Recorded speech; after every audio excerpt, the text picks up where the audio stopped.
Hello food lovers, welcome back to our channel. నేను మీ రాణి Erramsetti. Friends, ఈరోజు recipe హెల్దీగా చేసుకునే లడ్డు రెసిపీ అండి. పల్లీలని, అటుకులని, ఓట్స్ని, ఎండు కొబ్బరి తురుము తీసుకుని బెల్లం కూడా తీసుకోండి.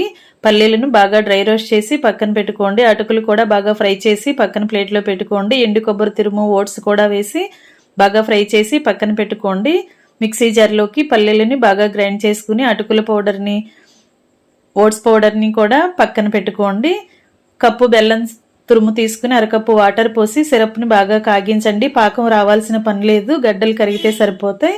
కళాయి పెట్టుకుని నెయ్యి వేసుకుని డ్రై ఫ్రూట్స్ అన్నీ కూడా ఫ్రై చేసి దానిలో ఎండు కొబ్బరి తురుము, బెల్లం సిరప్ని స్ట్రైనర్తో వడకట్టుకుని పల్లీల పొడిని బాగా ఉడికించి ఓట్స్ పౌడర్ని, అటుకుల పౌడర్ని కూడా బాగా కలిపి 1 టేబుల్ స్పూన్ నెయ్యి కూడా వేసుకోండి. 1 టేబుల్ స్పూన్ యాలకుల పొడి కూడా వేసుకుని లడ్డూ చేసుకుని సర్వ్ చేసుకోండి. పూర్తి వీడియోని రిలేటెడ్ వీడియోలో చూడండి.